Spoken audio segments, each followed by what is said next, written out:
Welcome to the How to Be Awesome at Your Job podcast, the show where brilliant professionals share how to sharpen the universal skills required to flourish at work. Enjoy more career fun, wins, meaning, and money with your host, Pete Makaitis. Hello and welcome to episode 885 with Greg Harden. Greg is such a delight, such an inspiration. He has worked with exceptional athletes, and I'm not really a big sports fan, but the learnings he has been able to clearly articulate and share and make applicable for everybody here are so powerful. So I think you get a real kick out of this one and perhaps coming back to it time and time again. So you'll learn one, how to master your response to any situation. 2, the secret to being a top performer. And 3, the number one subject for you to become an expert on. So if you want to check out the show notes or the transcript or the links to items that we mentioned, please drop on by awesomeatyourjob.com/EP885. And if you're at awesomeatyourjob.com, I recommend you check out some of our goodies like the Gold Nugget email list, which provides summary of the actionable wisdom that Greg shared, as well as opening up the whole vault of these such summary write-ups. That's called the Gold Nuggets at awesomeatyourjob.com. Now here's a little bit about Greg. Greg Harden is a peak performance coach, motivational speaker, and executive consultant who's best known for his work with 7-time Super Bowl champion quarterback Tom Brady. He also worked with Heisman Trophy winner and Super Bowl MVP Desmond and 23-time Olympic gold medalist Michael Phelps. Pretty nice lineup there. He spent over 30 years building them at the University of Michigan, including 400 future professional athletes, 50 NFL first-round draft picks, and 120 Olympians from over 20 countries. He gained national recognition when 60 Minutes Sports profiled him as Michigan's secret weapon. Big thanks to Greg for sharing his wisdom with us, and big thanks to our sponsors. Check them out. One sponsor to check out is Harvard Business Review. This brilliant magazine, published at hbr.org, is the leading destination for smart management thinking. Fun fact, HBR has been mentioned in 108 episodes of the show. That's because HBR has great stuff that comes up often. They've got explainer videos, podcasts, real-world case studies, and much more. I think of HBR each night that I put on my special orange glasses. Their article, Will Blue Light Glasses Improve Your Sleep?, revealed that those who wore them reported better sleep and a 7% improvement in work performance as compared to those who wore the sham glasses. So I cite HBR anytime anyone tells me that I look silly wearing them. Now, much of HBR's content is available for free when you sign up at their site. Subscriptions that get you unlimited content cost $10 a month.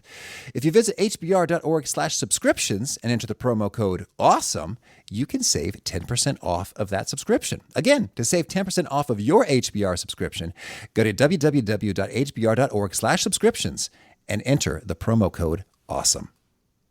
One sponsor to check out is Storyworth. Whenever I'm thinking about meaningful Father's Day gifts, Storyworth leaps to mind. Storyworth helps you preserve precious memories and stories from your father for years to come. Each week, Storyworth emails your loved ones a thought-provoking question that you get to help pick, such as, what's the bravest thing you've ever done? I personally love the prompt so much that I have refreshed Storyworth's questions page many times looking for more. Storyworth makes the writing process super quick and easy. All your loved one needs to do is respond to that email with a story, and then you get a quick copy of that. And after a year of this fun, Storyworth compiles your loved one's stories and photos into a beautiful keepsake hardcover book that you'll be able to share and revisit for generations to come. Families love Storyworth so much, they've got 25,000 5-star reviews on Trustpilot and have millions of stories preserved. So give all the fathers in your life a unique, heartfelt gift they'll all cherish for years. Storyworth. Right now, you can save $10 on your first purchase when you go to storyworth.com/awesome. That's storyworth.com/awesome to save $10 on your first purchase. And big thanks to our sponsor, Acorns. Acorns makes it easy to start automatically saving and investing for your future. You don't need a lot of money or expertise to invest with Acorns. In fact, you can get started with just your spare change. Acorns recommends an expert-built portfolio that fits you and your money goals, then automatically invests your money for you. NerdWallet.com, whom I love on these sorts of matters, gives Acorns a whopping 4.7 stars and says, quote, if you want to make the most of your spare change, there's no better place to do that than Acorns. Head to acorns.com/awesome or download the Acorns app to start saving and investing for your future today. And we got a legal disclaimer here. It may not be representative of all clients. Tier 1 compensation provided. Compensation provides an incentive to positively promote by Acorns. View important disclosures at acorns.com/awesome. Investing involves risk, including the loss of principal. Please consider your objectives, risk tolerance, and Acorns' fees before investing. Acorns Advisors LLC, Acorns, is an SEC-registered investment advisor. Brokerage services are provided to clients of Acorns by Acorns Securities LLC, member at FINRA/SIPC. For more information, visit acorns.com.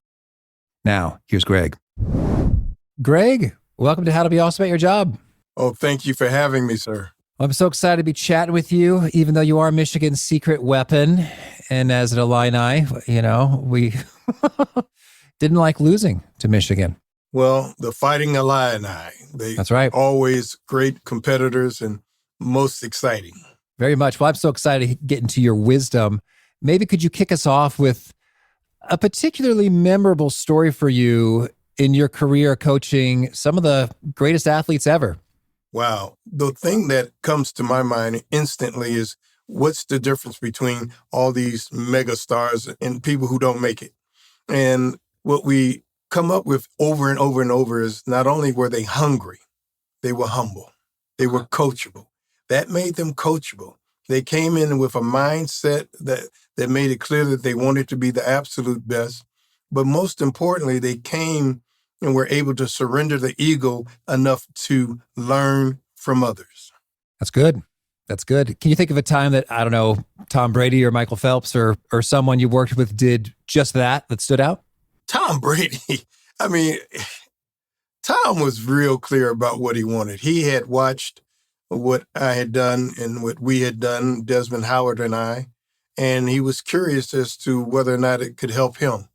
And so he walked in and he was kind of low on the depth chart and made it real clear that he wanted to be a starter at Michigan. And I made it clear to him that I can't help you be a starter at Michigan, but I can help you understand that if no one else believes in you, you'll believe in yourself. And he said that, let's start there. All right. That's cool. Wow. And so then from there, how do we go from low in the depth to superstar? Well, what you do is you start by being a regular schmo who's going to out-train, outwork everybody. If we talk about his gifts, he can't outrun you. He can't outjump you. He can't outlift you in the weight room. But you couldn't measure his heart and you couldn't measure his mind. His mental game was so strong. Back in the day, you didn't have all these fancy smancy phones. We would have to kick him out of the training room where he was studying film all day long, like he was a coach. He had a coach's mentality, and he was a student of the game. He studied and studied and studied and was more prepared than anyone could imagine when it was showtime. Okay. Now you've put together some of your learnings in your book, Stay Sane in an Insane World, How to Control the Controllables and Thrive. Tell us, what's the big idea here? Well, the big idea here is to teach people to become the world's greatest expert on one subject, themselves. Okay. That's the mission. The mission is to get people to be obsessed with something other than all the things they're obsessed with. And what I'm asking them to do is focus just for a moment on becoming so critically conscious, so aware, so mindful that you're able to look at what's working in your life and what's not working, to keep it that simple. Okay. Could you give us an example? Well, if we're talking about just trying to make your life work at your job, if your communication style is not working at your job, you need to be aware of it. If members of your team think that you're arrogant and unapproachable, you need to be aware of that. You need to be so sophisticated that you are always examining how people are responding.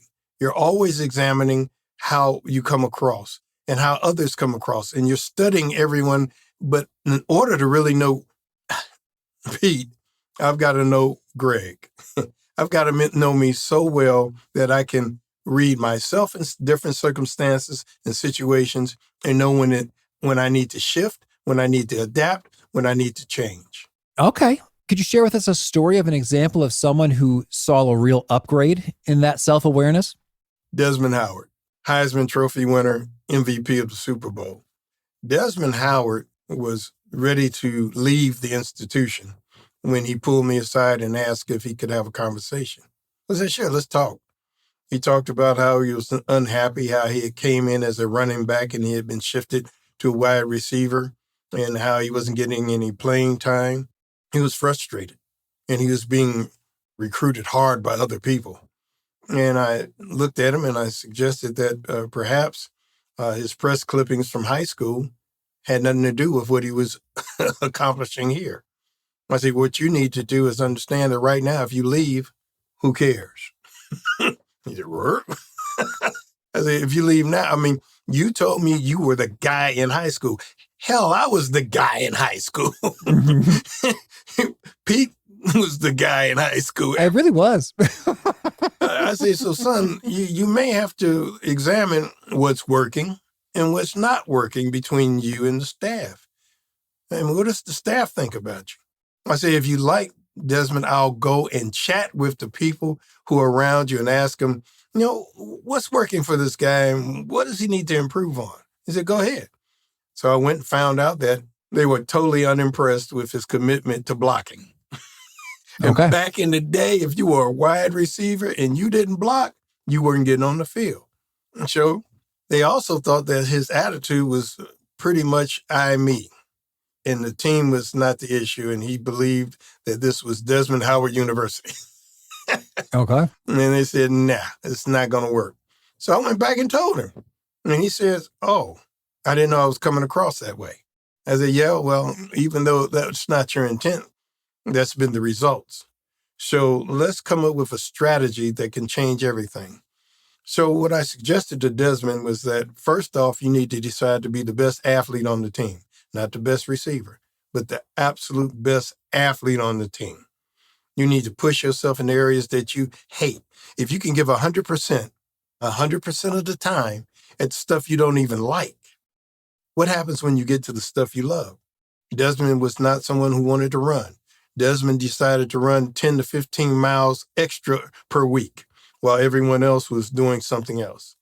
When he showed up in August for camp, he was the best conditioned athlete. He was always in the top 3 of every event, every activity. He transformed himself. I suggested also that he needed to irritate or perhaps piss off the defensive coordinator. He said, how do I do that? I say, at least once a week, try to knock somebody out and apologize afterwards. So I say, you don't like blocking? You better love blocking. You don't like running? You better learn to love running. And convince yourself, con yourself, maneuver yourself into thinking differently and being passionate about everything you do. Not just the things you like, but the things that are required. Let's talk about that. Con yourself into loving the things you hate. That sounds powerful, maybe dangerously powerful, but I want to know how I do it. Well, I mean, you practice, train, and rehearse. The key word is practicing, training, and rehearsing. When we talk about getting in shape, people understand practice, train, rehearse. When we're talking about mental fitness, the mental game, you have to teach yourself that you can practice, train, and rehearse to upgrade the ways that you think, the ways that you operate, how you can generate passion. For example, let's talk about anxiety. There's a thin line between anxiety and excitement. Your body reacts pretty much the same. Your heart starts pounding, you're sweating, your breathing is impaired. Am I anxious or am I excited? So what we begin to help people understand is that there's a thin line between those emotions. And you can trigger and turn anxiety into excitement and fear into passion. Okay. I like that. Well, now I'm curious then, when we're doing the turning into, if you're conning yourself, is it just you're telling yourself, I'm excited? Or what is the steps or the how-to, the process? Well, you begin to start training yourself to notice when fear and self-doubt, when anxiety shows up, and you begin to track it. You begin to understand it as a predictable part of life. So what we do is, first thing we do is convince people that fear and self-doubt, that fear and anxiety are predictable, therefore manageable. It's part of being human. So that's the first order of business, is to begin to get you to understand, to stop being stunned when you're anxious. Okay. Stop being overwhelmed when you're anxious. I'm anxious. It makes sense to be anxious. As a matter of fact, fear is predictable as all get out. Okay. Because think about this. You'll hear, be fearless. It's nothing to be afraid of. That's total nonsense. Some of the greatest moments of my life, some of the greatest moments of your life, and most of the people you know, they're about to crap their pants before it. Am I right or wrong? Well, it's funny. I'm thinking about when I proposed marriage to my sweet bride. I was like, I was probably shaking. Bruh, it's so predictable. But we need to learn how to embrace fear, how to embrace anxiety, and recognize it and tell it, come on in, and tell it you don't have time right now. But hey, I expected you. I knew you'd be here, but I'll get back with you later. Because right now I have something to do. So fear becomes manageable when we begin to anticipate it as being part of life. Let's take it further. So then if I'm fearless, that means I'm courageous. Courage is not the absence of fear. Courage is facing fear. The word courage doesn't even exist unless we're talking about facing fear. Yeah. So yes, be courageous. Face fear. Grab it by the throat. Laugh at it. Anticipate it. And then move on. Because you've done it before. And we love being anxious and excited. Why would you go to a carnival on the corner that's set up overnight and get on any of those rides? Sure. You're a brave and courageous person if you get on some of those carny rides, right? But think about this. You go to the big time amusement park. You get on a ride called the Demon Drop, and you go up 10 stories, and some 19-year-old smoking a cigarette puts you in a coffin-like capsule, straps you in, closes the door, pulls the lever, and you plummet 9 floors. And then the hydraulic lift kicks in, and it saves you. And you, of course, your stomach did go into your nasal passages before you got off, and you screamed. And then you got off and said, let's do that again. Yeah. We love fear. We have to begin to understand that fear is passion. It's predictable as all get out, and part of life and part of being human. Okay. So we predict it, we welcome it in, and then say, well, hey, I'm a little busy right now, so I'm going to have to get back with you later. And that's all there is to it. It's not all it is to it, but if you train yourself and you repeat it over and over, because what we're talking about is self-talk. How do I talk to myself? We talk to ourselves all the time, sometimes out loud, but that's not the issue. Right? Mm-hmm. So we begin to train ourselves to how we process, how we think about things. We anticipate we're going to have some anxious moments, and we talk our way through it until we get so confident that it becomes a habit of facing fear. It becomes a habit of anticipating it and dismissing it and getting back with it and understanding it and talking about it. Well, now I'd love to get your take on the opposite end of emotion. So when we're fearful, anxious, or really hyped up, what happens when we're just blah, tired, not unmotivated, not feeling it? How do we play that game? Well, so you've heard me say it already. Train to give 100% of the time. That's total insanity. Okay. You can't give 100% of the time. But if it's my default mode, if it's what I fall back on, if it's something that I'm committed to trying, I get to the point where instead of being, your worst day can be 30%. Okay, you're a good guy. You can make it all the way to 50. You're tired, you're broke down, you don't want to do something. But if your default mode is to give 100% at everything you do, your worst day will be better than the average person's best day. That's where we're going. We're going to a spot where, I don't feel like doing this. And you do realize that some of your greatest performances, you were sick as a dog, you were worn out and tired, and you came through. because you were relaxed. Okay. Am I right or wrong? Well, I'm actually thinking about, I don't know, these feel so mundane as opposed to championship athletes, but I'm thinking about some of my greatest performances in, I don't know, chess or Tetris, which really do push my brain kind of as fast as or hard as that can be pushed at times. Yeah, sometimes the tuckered out times did end up being the best. And I guess that's the missing element, is I was relaxed. Isn't that something? I mean, sometimes you're so tired, you're too tired to be anxious. Mm-hmm. Some of the greatest moments. We've seen our heroes and heroines who are just broke down and worn out, and I was sick and I threw up all this morning, but I'm going to give my best, and their best ends up being a world record. So again, everyone else is trying to manipulate and maneuver you into doing, to buying, to performing. You have to be able to do it yourself. And you need to be able to convince yourself that I'm going to just absolutely do my best. I know I'm worn out. I know I'm tired. I know jet lag has set in, but opportunity knocks.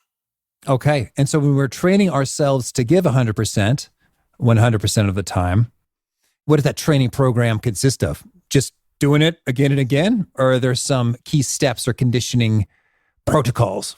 It's kind of hard to describe it any other way than practicing. Now, this is a story that I think you'll like. I've worked with a lot of mega stars and people who were absolutely the best in law and engineering and medicine, boom, boom, boom. But I had a young man from the West Coast who was not a fake gangster. He was from a family. It was a family business. Granddaddy, cousins, uncles, and he somehow miraculously turned into this outstanding athlete. So he got a scholarship. And he came to the university. And they warned me, you're going to have to work with this guy. I said, well, why did you recruit this guy? I said, you've got to see him play. All right. Well, he was a really good athlete. He wasn't the greatest in the world, but he could perform and he could pull his weight. And he was a problem. In the first few weeks, he was in my office because of this. In the next few months, he was in my office because of that. Well, for several years, we worked together. And lo and behold, for some odd reason, we bonded. For some odd reason, he started changing. Okay, that's nice. And he was not getting in trouble. But now, he'd come by my office. Gee, what you doing? Waiting for you. I mean, that's all I'm doing. I'm just sitting around waiting for you. And he's like, oh, you so silly. And we'd get together and we'd talk and talk. So one summer, he shows up at the office. Gee, what you doing? I say, well, I'm bored and that's not good for you. I said, come on, sit down. I say, we've been working for several years and you've changed. And I'm so proud of you and so impressed with what you've done and how you've carried yourself in the last, just few months. I say, but we need to find something else to work on. He said, what's that? I said, people think you're dumb as a box of rocks. He said, what? I said, yeah. And you don't care, do you? Nope. I said, but you might be. He said, hey, wait. And he used some colorful language. I said, I'm not saying that you are. I'm saying we don't know. I said, have you ever been a student? He said, no. I mean, but you still have to go to class. I mean, this is an institution where you actually have to go to class. You actually have to pass the classes. And so all you're doing is just trying to be eligible, right? He said, yeah. I said, but what if we had nothing else to work on and we decided to work on you being a student involved in athletics? He said, I said, here's the deal. I'm not trying to get you to be a better student. I'm trying to get you to be a better person. Go on. I say, this is what we're going to do. We're going to use academics to make you a better athlete. Mm-hmm. He said, this better be good, right? I say, I want you to practice, train, and rehearse being a better student. I want you to do your studying. I want you to do your reading. I want you to anticipate that you're going to have to test it, not wait till the last minute to figure it out. I want you to see if you can prove something to yourself, not to anyone else. This is not about anyone else. I need you to practice, train, and rehearse the mental discipline, the self-motivation, the self-control that it would take to become a student. If you can train yourself to give 100% at academics, something you're not even invested in, what could you do if you mastered your mind, mastered your own ability to process, to be disciplined, to be focused, to shut out the noise, to stop daydreaming, and to be focused like a laser beam on the task at hand? This is not about academics, son. This is not about athletics. It's about what kind of man can we create that can take on the world at any level. He says, whoa, you're crazy. Yeah, but we got nothing else to work on. So we worked and talked about it. How are you doing? Are you studying? Are you reading? Boom, boom, boom. So several months goes by, and I'm not thinking about it that much. At the end of the year, he walks into my office. He said, G, what you doing? Waiting on you. He said, man, you're not going to believe this. I'm on the dean's list, fool. There you go. And we giggled and laughed and rolled on the floor. And people thought we had lost our minds. But I've got a gangster from the West Coast thrilled to have mastered his own mind to the point where he became a student involved in athletics. And it's one of the greatest experiences I've ever had in my life. That's awesome. Yes. Whew. Now, when you say practice, train, and rehearse, which you've said a few times, I'm curious, are there distinctions such that practicing is a different activity than training is different than rehearsing? And how would you distinguish them? They're all the same. And you know how our mind works. For some person, the word practice is going to trigger. For another person, the word train is going to trigger. And rehearse. You've got to see them as a compilation, a formula that all leads to the same destination. And that's being someone who is disciplined enough to train their mind to commit to improve and maintain performance over time. All right. Now, you mentioned in your book, controllables. What do you mean by those? And how do we master them? There's the old serenity prayer. God grant me the serenity to accept things I cannot change, the courage to face the things I can, and the wisdom to know the difference. All that's telling us is that there's some things we can control, and there's some things we can't control, and we have to be able to discern what the differences are. And being able to control myself is the hardest. I'm trying to control I can barely control myself. And I'm trying to control my boss. If we're talking about being awesome at your job, I can't control my boss's personality or style. I can't control their expectations, real or imagined.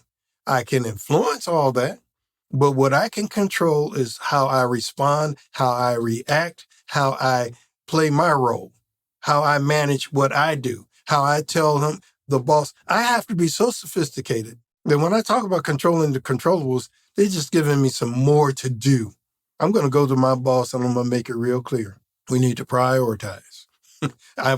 You just asked me to do 6 things. Prior to that, you had asked me to do 3. We need to review the 6 and determine what's going to be A, what's going to be B, what's going to be B2.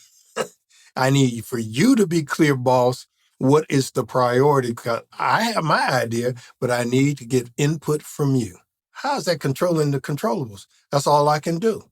I have to make sure that I'm not set up to fail.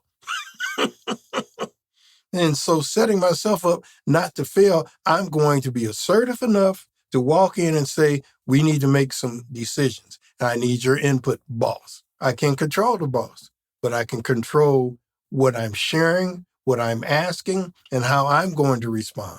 Controlling the controllables is a critical piece to the puzzle in terms of staying sane in an insane world. Okay, thank you.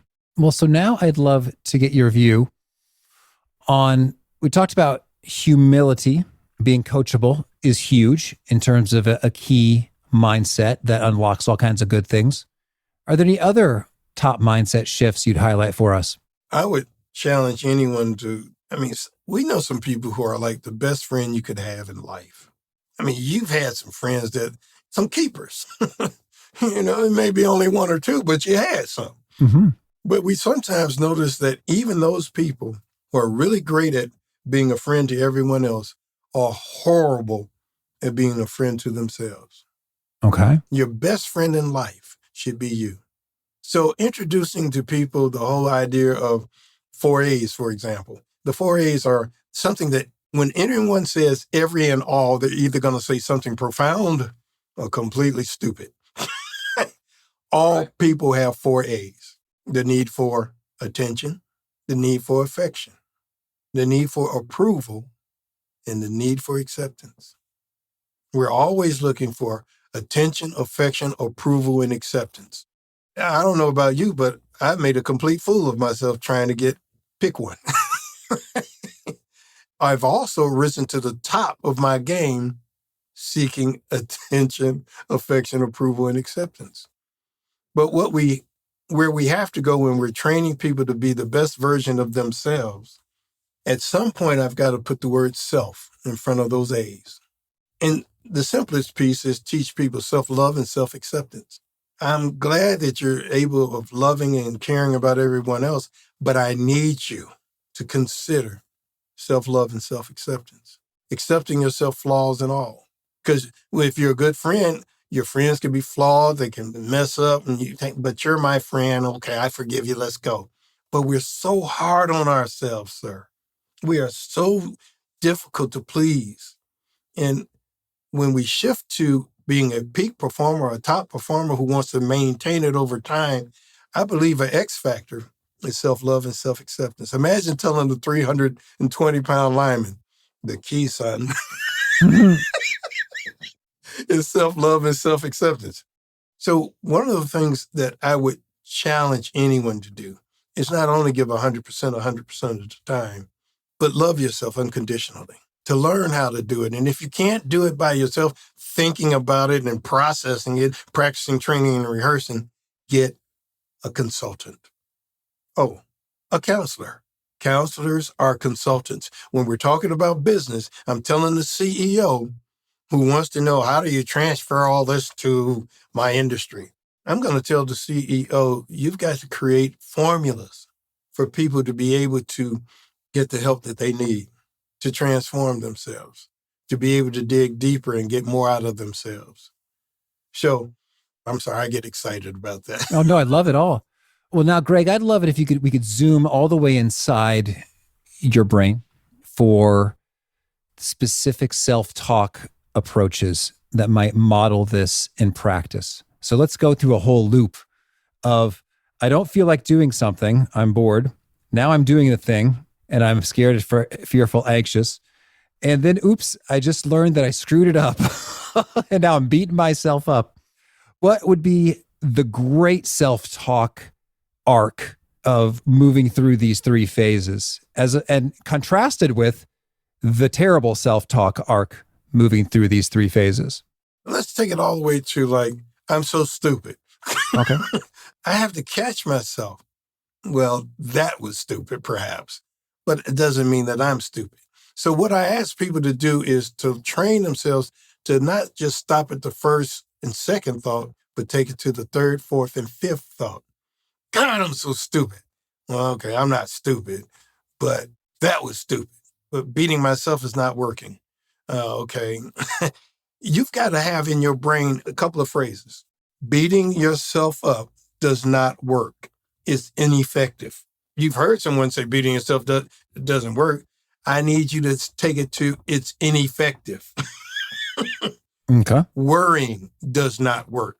It does not change the outcome. Beating myself up doesn't work. Worrying doesn't work. I caught myself. So what we teach people is to catch themselves when they're in the middle of beating themselves up. I've had people have a notebook where every time they catch themselves with negative self-talk, they jot it down. They even jot down what was happening at the time, what triggered it. And they end up finding out that if they are diligent, they do it a lot more often than they thought. So the mission is to get people to ultimately eliminate, but that's a stretch. We need to reduce how often and how long we beat ourselves up. We've got to reduce it and telescope it and get it down. But we get it down by being critically conscious, mindful, and aware of how often I do it, and I catch myself. Your brain took it all the way to when I catch myself, then I beat myself up for catching myself. Mm-hmm. Oh God, I'm doing it again. I'm so stupid. And so we catch ourselves and then we commit once again to retraining the way that we think. The commitment has to be there. People always talk about what they want to do, but you've got to not just dream big, you've got to believe big in order to become big. Okay. Well, Greg, tell me, anything else you want to make sure to mention before we shift gears and hear about some of your favorite things? Become the world's greatest expert on you. And sometimes you will have to get input from others. You've been to some good schools. You've done some really good things, and you're an international player. Right? B school, boom, boom, boom. Anyone that's been near the B school has heard of SWOT analysis. Strengths, weaknesses, opportunities, and threats to our organization. What are the things that are working, not working? What are the opportunities we need to exploit? What are the threats to us becoming world class? I have the audacity to take SWOT analysis and give it to individuals. Okay.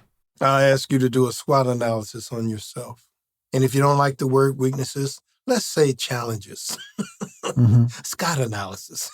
Mm-hmm. And so I'll have someone do a SWOT analysis on themselves, and then we'll review it. Some people are really good at identifying strengths and horrible at identifying weaknesses. Some folks, all they can see is weaknesses and are limited at seeing strengths. I will then ask them to get 2 to 3 people who they love, who loves them, who they trust, who will not take advantage and abuse any power that you give them, and ask them to do a SWOT analysis. Then we'll have a review of what you've written, what several other people who care about you have written, and see if there's some congruency, if they can see things that you cannot see or have not seen.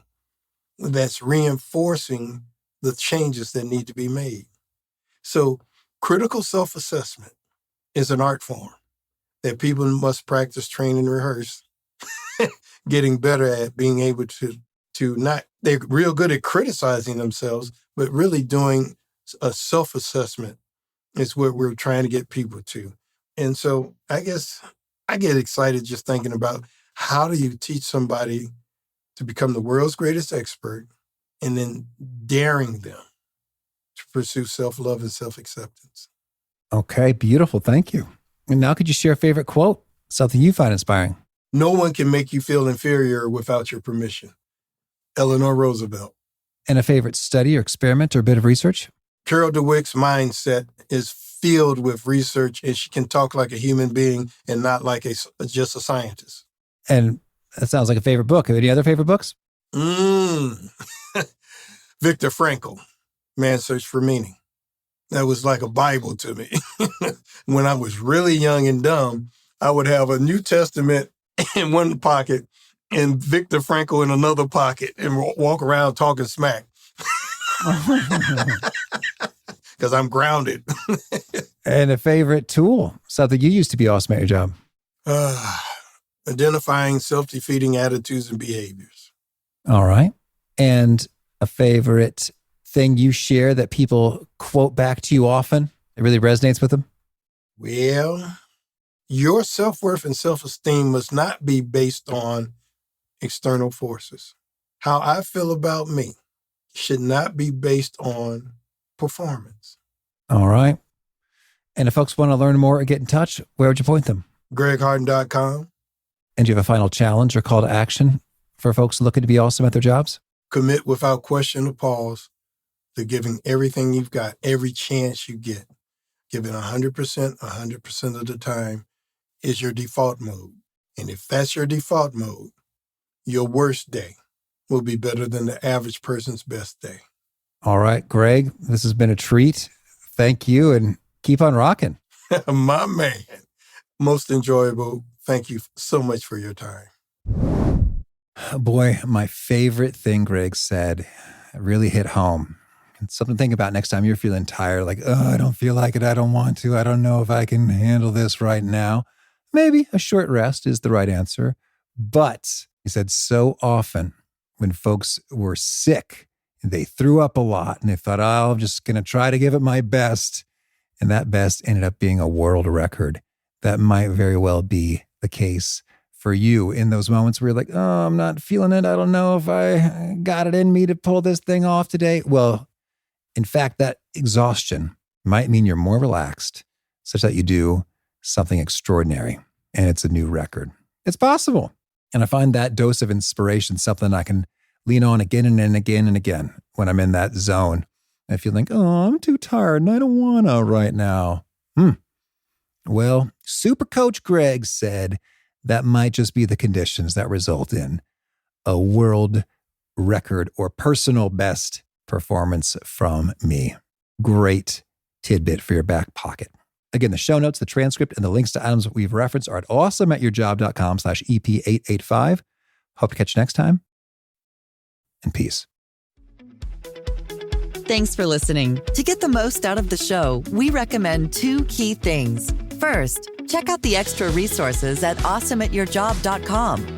You can find this episode's transcript and links, as well as the perfect episode for your situation. You can search the full-text transcripts of hundreds of episodes or explore episodes tagged by topic and competency covered.